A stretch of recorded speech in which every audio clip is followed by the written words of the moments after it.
Right, hi guys, I just thought I'd have a little update about how I'm getting on with the Sony 100 to 400 GMaster with 2x converter on it.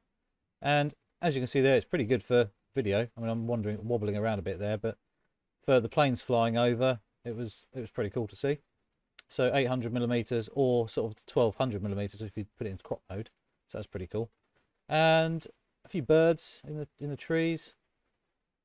The light was better today. A little bit of sunshine.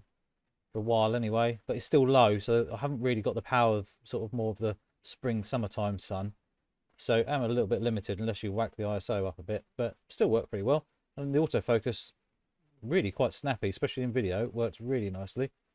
And then onto some photos here. Really impressed on how sharp it is. Really impressed actually. I thought, going by a friend of mine, Gerald, who probably will comment on this, he said it's around about 15% loss in sharpness. Well, if that's 15%, I'm really quite happy. You know, really good sharp images coming off it.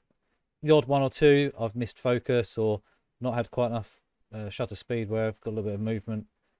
Other than that, really pleased. So that's on the A7R4 anyway. So yeah, really cool.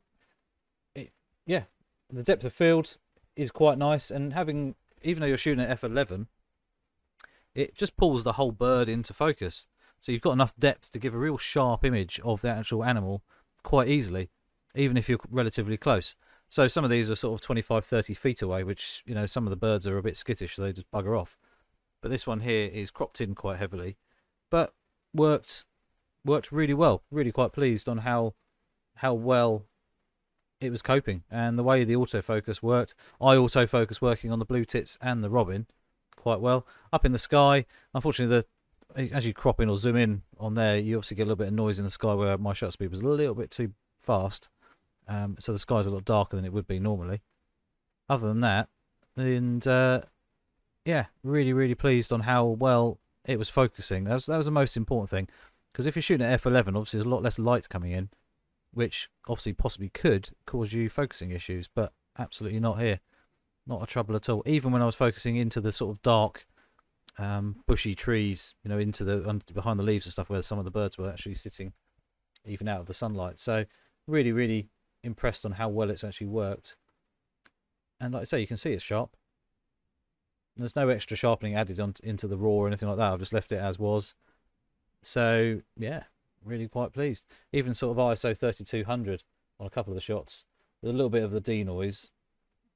I've actually reduced them down, obviously, but yeah, I think it's a bit of a win-win situation. The 100 to 400 is obviously quite compact, not as small as the 100 to 400 Sigma, but with the 2x converter on there, suddenly you've got a lightweight version, kind of the 200 or 600, obviously a bit more range, but it's lighter, smaller, focuses well, and obviously the only disadvantage you have got is a higher f-stop, so obviously a little bit less light, but if it's a good day, it's absolutely fine.